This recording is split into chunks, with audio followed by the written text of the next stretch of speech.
nature of domestication and farming. Selective breeding has been performed over thousands of years to tailor animals' bodies and productive capacities to human desires. Farmed animals' lives and bodies are appropriated by humans for use as food, fiber, and labor on farms, and the domestication process disproportionately privileges human interests over animals. Domestication was characterized by humans laying claim to more docile animals' bodies, dividing families and communities, killing those who resisted the process, and appropriating the lands that animals formerly inhabited for agricultural use. This process, of course, echoes other more familiar forms of colonization and imperialism, the colonization and enslavement of African bodies during the height of the transatlantic slave trade, or the colonization of indigenous peoples in the so-called New World. Domesticated animals, and particularly the cow, even as they are colonized themselves, also played an integral role in the colonization of indigenous lands and peoples in North America. Virginia Anderson writes extensively about the role of animals in the settler colonial project in her book Creatures of Empire. Animals were brought across the Atlantic to be bred and raised by settler colonists in the New World. Anderson argues that animals were active agents in the colonial project, and yet I would argue that animals were simultaneously used as tools of colonization, literally displacing native people and animals from the land with their presence, and were subjects of continued colonization of their own lives and bodies and forced movement across the Atlantic, and so on. In order to make room for raising farmed animals, settler colonists engaged in the violent displacement of indigenous peoples from the land and native animal species from their habitat. Bison are a classic example of the violent appropriation of land by the settler colonial project. In the 1800s, the U.S. federal government promoted the wholesale slaughter through hunting of bison of the U.S. American West for two primary reasons. First, slaughtering bison would make more room for ranchers and domesticated bovine animals and reduce competition for grazing lands. And second, bison hunting was promoted as a way to remove a primary food source of the indigenous Plains tribes, aiding in the violent project of driving indigenous communities onto reservations. By the late 1800s, bison had been driven to near extinction with only 541 individuals remaining, with obviously devastating implications for the animals themselves, and with severe implications for Plains tribes who used bison as a food source. Thus, domesticated bovine animals were used to physically displace both native animals, like their bison cousins, and indigenous peoples in this ongoing colonial project. The ranches, feedlots, dairies, and factory farms of today's U.S. American West are still a testament to this violent appropriation. Marginalized bodies, human and animal then, in addition to being oppressed and colonized themselves, have also been continually enlisted to oppress, exploit, and disenfranchise one another.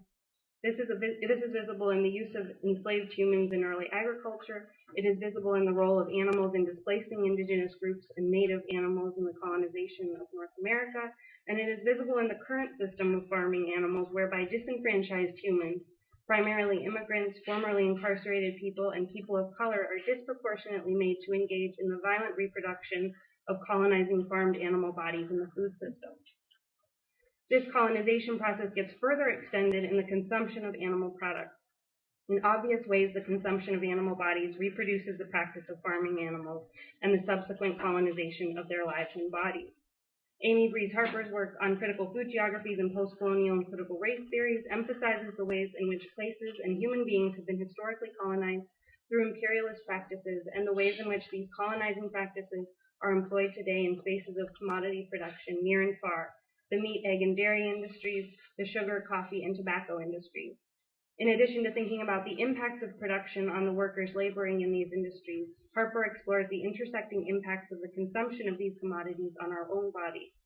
In particular, she outlines the ways in which consumption of meat, dairy, sugar, caffeine, and tobacco reproduce histories of exploitation of non-white bodies and those living in poverty, the exploitation of the environment and non-human bodies, and urges us all to engage in a project of decolonizing our own bodies through a radical rethinking of our consumption practices.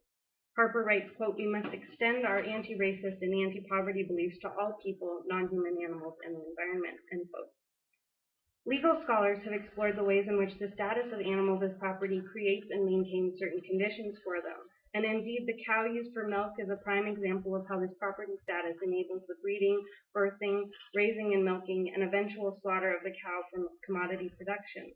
Through this breeding, milking, feeding, and reproductive technologies, the overall appropriation of the biological and reproductive capabilities of the animal, the cow used for milk is constructed as a producer of commodities and as a commodity herself.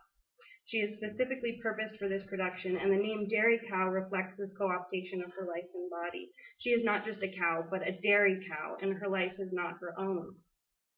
The auction then ultimately becomes a space where much of the animal's history of commodification and human involvement in that history can be read on the landscape of the cow's body in a visceral way. The history of human appropriation of that body space for labor, commodity extraction, and ultimately the fleshly body itself is written in the brands on the hip of each cow, the bones visible just beneath the taut skin, the docked tails, the ear tags, the udders pushed beyond capacity, the spray paint on the animal's hides indicating certain less visible characteristics, and the barcodes, scannable at the point of sale. Derek Jensen writes, quote, American society is a continuum of colonialism and imperialism driven by the collective addition of material acquisitions. These materials are usually stolen, then extracted from the land as a natural resource, then drastically altered into a controlled, artificial, and addictive product perpetuating a life-killing imperial ideology we call civilization. End quote. Food is at the heart of society. In very material ways, it is what fuels and feeds us, and yet the very foods we eat also either reproduce or resist colonizing influences on the body and on other bodies near and far. Animals are part of the colonial diet, and contemporary animal agriculture is another layer of colonizing and other. From the violent appropriation of indigenous land and bodies by settlers to the changing landscape of these regions for urbanization, industrialization, and intensifying agricultural production, colonial traces persist, and in addition to remaining in these direct ways, may be reinscribed also by the environmental destruction, land appropriation, and the extension of control over other kinds of bodies, human and non-human. Thinking about the space of the individual body as a site of ongoing colonization deeply embedded in long colonial histories opens space to challenge the reproduction of these oppressive relations, to challenge the routine violence of commodification at the auction yard, the violence against animals and humans in spaces of meat, dairy, and egg production, and the implicit violence in which we are complicit every time we do not actively resist colonization in all its forms. Paying careful attention to these power relations and structures and their impacts offers us each the opportunity to consistently and persistently resist oppressive practices, no matter how historically embedded they may be, to decolonize our bodies, ourselves, our relationship with the environment, and with other bodies and lives, near and far, human and non-human. Thank you.